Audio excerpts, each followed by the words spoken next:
Hi guys, welcome to my channel. आज हम बात करेंगे बॉन्ड्स के बारे में। जैसे कि आप लोग जानते ही हैं, there are an number of financial instrument जो फाइनेंशियल मार्केट्स में ट्रेड्स होते हैं। तो उसमें से एक है बॉन्ड्स, जो बहुत सारे investment managers, investors, traders use करते हैं ट्रेडिंग के लिए। तो चलिए हम जानते हैं उसके बेसिक्स के बारे में। बॉन्ड जो होता है एक टाइप का लोन है। When you purchase a bond, you provide a money to a issuer, like it is a government और म्युनिसिपैलिटी और एनी कॉर्पोरेशन।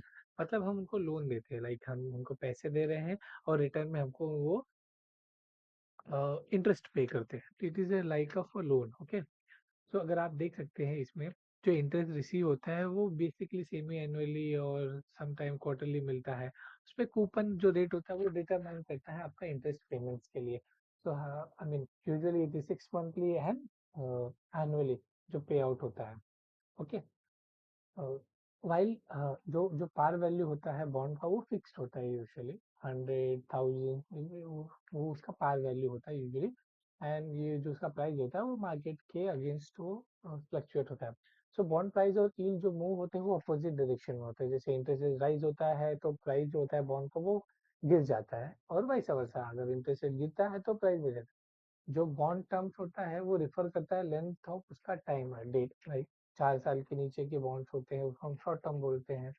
और 4 से 10 साल के बीच के जो बॉन्ड्स होते हैं उनको हम इंटरमीडिएट बॉन्ड्स बोलते हैं। और जो बॉन्ड्स होते हैं which has a maturity of more than 10 year, उसको हम लॉन्ग टर्म बॉन्ड बोलते हैं। तो यूजुअली ये कैटेगरीज होती है बॉन्ड्स की जिसमें हम इन्वेस्ट करते हैं, short term, intermediate and long term bonds. Okay, तो ये बॉन्ड सर्टिफिकेट है, एक एग्जांपल है। Like I mean usually when there was no electronic trading, bond certificate इसे मिलता है। ठीक है, तो अभी हम बॉन्ड रेटिंग के बारे में बात करेंगे। जो बॉन्ड की रेटिंग होती है वो एक डिसाइडिंग फैक्टर होता है कि कौन सा बॉन्ड कितना स्ट्रांग है। I mean it is good to और worth to invest in. Like strong होता है, स्ट्रांग, हाई, लो क्वालिटी के रिस्क होते हैं उसके अंदर, अपर मीडियम ग्रेड होते हैं, देन सब इन्वेस्टमेंट ग्रेड्स डिसाइडिंग होते हैं, speculatory grades, high speculatory, default, not rated and rated. ये जो A, triple A, double A, double A, small A, double, triple B, B small B, ये सब रेटिंग कैटेगरीज है। लाइक स्टैंडर्ड एंड पुअर्स की rating categories है and Moody's की rating categories है। Triple A जो है वेरी स्ट्रांग होते हैं। जो विदाउट रेटिंग होती है उसको डब्ल्यू डी कैटेगरीज में डाला जाता है। सो ये रेटिंग ही डिसाइड करता है कि कौन सा बॉन्ड इज स्ट्रॉन्गेस्ट एंड उसमें हम इन्वेस्ट कर सकते हैं। इसमें डिफॉल्ट के क्राइटेरिया बहुत लेस होते हैं। Like triple A is the strongest और हाईएस्ट क्वालिटी बॉन्ड जिसमें क्रेडिट रिस्क बहुत कम होता है। सेम कैटेगरीज मूडीज का है, बट वो I mean triple A factor, वो ट्रिपल ए रेटिंग वो भी दिखाता है, बट इन स्मॉल। ओके, चलिए हम अभी बात करते हैं types of bond. Okay, so जब हम बॉन्ड्स के बारे में बात करते हैं, there are different types of bond which is available in market for investing in. Okay, so usually जो कोर बॉन्ड के टाइप्स है वो यूएस ट्रेजरी हो गया, म्यूनिसिपल बॉन्ड हो गया, इन्वेस्टमेंट ग्रेडेड कॉर्पोरेट बॉन्ड हो गया, एमबीएस है, जमा, और टिप्स हो गए जो लिंक्ड होते हैं आपके इन्फ्लेशन से, और एजेंसी बॉन्ड हो गया। ये मेजर टाइप ऑफ बॉन्ड है जो इन्वेस्टर ट्रेड करते हैं। Apart from that, zero coupon bond हो गया, कन्वर्टेबल बॉन्ड्स हो गया, ट्रेजरी बॉन्ड्स हो गए, हाई यील्ड बॉन्ड्स होते हैं, कॉलेबल बॉन्ड्स होता है। जो इन्फ्लेशन से प्रोटेक्ट करने के लिए भी बॉन्ड्स इश्यूज होते हैं। फ्लोटिंग रेट बॉन्ड होते हैं, म्युनिसिपल बॉन्ड्स होते हैं। तो ये मेजर कैटेगरीज है इन्वेस्टमेंट्स के लिए बॉन्ड में, जो इन्वेस्टर्स को अवेलेबल है। सो ये बहुत डिफरेंट डिफरेंट टाइप्स के फीचर्स होते हैं जब बॉन्ड्स के। लाइक जीरो कूपन बॉन्ड जो कूपन नहीं पे करता है, but it is issued at discount. Okay, so अभी मेजर कैटेगरी जो होती है यूएस ट्रेजरीज की होती है, जो बहुत बड़ा चंक है बॉन्ड मार्केट का। इसमें 3 टाइप्स के होते हैं, यूएस ट्रेजरी नोट्स होता है, बॉन्ड होता है, बिल्स होता है। बिल्स जो होता है वो 52 वीक का होता है जिसमें कूपन पे नहीं होता, rather it is sold less than face value. At the maturity, interest जो होता है वो फेस वैल्यू और आपका जो पार वैल्यू होता है उन दोनों के बीच का डिफरेंस होता है। मेच्योरिटी प्राइस, अगर फॉर एग्जांपल 100 का आपने बाई किया 90 पे और मेच्योरिटी पे आपको 100 मिलेगा, तो 10 इज योर इंटरेस्ट। और ट्रेजरी नोट जो इशू होता है वो 2, 3, 10 ईयर्स के होता है जिसमें इंटरेस्ट पे होता है 6 मंथ में। एंड ट्रेजरी बॉन्ड जो होता है वो हायर मेच्योरिटी रेट्स के लिए होता है, लाइक 20 ईयर्स, 30 ईयर्स मेच्योरिटी, जिसमें भी सेम क्राइटेरिया है, वो पे होता है। ओके, ये यूएस ट्रेजरी जो है सेफेस्ट इन्वेस्टमेंट होता है, जो एक लो रिस्क होता है जिसमें, okay, and but because of safest investment and low risk it give you low yield and interest income, and it is totally exempted from state and local taxes. So these US Treasury, plays very crucial role while the investor decides where to invest in, like emerging markets में या फिर US के ही market में invest करना है. Fade अगर interest rate raise करता है then it becomes difficult for investors to decide कहाँ इन्वेस्ट करता है. अगर होम होम ग्राउंड पे ही मिले तो वहाँ पे उनको ज्यादा पैसे मिलते हैं इन्वेस्ट करने के, तो वहाँ इन्वेस्ट करें.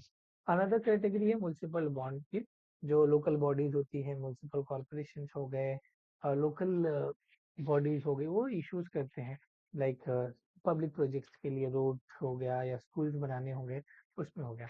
ये भी सेफेस्ट इन्वेस्टमेंट होता है, हाईली रेटेड होता है, जो tend to have very low yield. And revenue bonds होता है जो म्युनिसिपल ग्रेडेड बॉन्ड्स है, पब्लिक यूटिलिटी या फिर इंटरेस्ट पेमेंट्स को पे करने के लिए होता है. तो इन सब बॉन्ड्स में जो इंटरेस्ट अर्न होता है that is very minimum, and it is exempted from your local tax body and all. This low yield bond, I mean, if you are investing in municipal bond or treasury, so it becomes less attractive. Next categories में है tips. It is usually treasury bills only, but which is linked to your inflation. And if inflation goes up or goes down, तो accordingly आपका वो index हो जाता है inflation से. ठीक है. सो जो फॉर एग्जांपल अगर हम आज 10,000 इन्वेस्ट कर रहे हैं, आफ्टर 2 और 3 ईयर इन्फ्लेशन के हिसाब से वो उसका वैल्यू कम हो जाता है. तो this investment give you protection against inflation. So वो 10,000 अगर नेक्स्ट ईयर या नेक्स्ट टू नेक्स्ट ईयर 12,000 हो गया, that will adjust to inflation. So you will get the real value of your investment. And it may be, the interest is paid at the 6 monthly and that is adjusted as per the inflation. So this was about tips. So ये I mean another categories है. Okay. अब हम बात करते हैं कि जो risk है ये बॉन्ड्स में इन्वेस्ट करने के लिए, अगर देखे जाए तो हर मार्केट में इन्वेस्ट करते हैं तो हमको कुछ ना कुछ तो रिस्क होता ही है. फॉर एग्जांपल अगर स्टॉक मार्केट में इन्वेस्ट कर रहे हैं तो वहाँ पर कुछ और risk, it there are risk associated with bond also. अगर आप बॉन्ड में इन्वेस्ट कर रहे हैं तो you should know about these risk, like credit risk, interest rate risk, inflation risk, liquidity risk. This type of risk है जो bond के साथ एसोसिएटेड होते हैं. क्रेडिट रिस्क कैसे होता है कि अगर कोई पार्टी है जो डिफॉल्ट हो गया, their making payments on interest और maturity value of that particular bond. Interest rate risk based on a hike of interest rate by the Fed, government और सेंट्रल बैंक, जो बॉन्ड का वैल्यू डिटरमाइन कर लेता है, या बॉन्ड का price गिर जाता है या तो ऊपर चला जाता है based on interest rate hike और डिक्रीज. इन्फ्लेशन जो है आपका वैल्यू डिटरमाइन करता है. अगर आज आप इन्वेस्ट करो 10,000, विच में उसका क्या वैल्यू होगा वो भी डिपेंड करता है इन्फ्लेशन. इन्फ्लेशन से आपका बॉन्ड का वैल्यू डिपेंड करता है. Same goes for liquidity risk, कि लिक्विड कितना है वो बॉन्ड में. फॉर एग्जांपल अगर बॉन्ड खरीदा है आपने और वो बॉन्ड पे कोई ट्रेडिंग ही नहीं हो रही है, then it become a liquidity risk. Okay. Now will talk about the coupon calculation. Coupon calculation मतलब आप जो इन्वेस्ट करते हो उस पर आपको कूपन मिलता है, दैट इज इंटरेस्ट पेमेंट्स होता है, और मेच्योरिटी वैल्यू मिलती है. तो वो कैसे डिसाइड होता है, अगर आप देख लेंगे ये एग्जांपल के साथ, जो 10 ईयर बॉन्ड है, 10 ईयर बॉन्ड है, वो making payment of at the rate of 4%. So your 10,000 you invested, उस पर अगर 4% आपको मिल रहा है तो आपको 400 पर ईयर कूपन पेमेंट एज मिलेगा yearly. But if it is frequency जो है आपका ट्वाइस इन ईयर है, तो आपको 200 पर 6 मंथ मिलेगा. सो 10 साल का जो मेच्योरिटी पेमेंट्स होगा वो इस तरह दिखेगा. आपको 1 से 10 साल तक आपको हर साल 400 का कूपन पेमेंट मिलेगा, और मेच्योरिटी पे आपको 10,400 आपको टोटल वैल्यू मिल जाएगा, जो इंक्लूसिव ऑफ आपका 400 कूपन पेमेंट है लास्ट ईयर का. सो मेच्योरिटी पे आपको 10,000 जो आपने इन्वेस्ट किया था वो भी मिल जाएगा, और 400 जो आपने पे किया कूपन पेमेंट है जो आपको इश्योर पे करेगा वो भी आपको मिल जाएगा.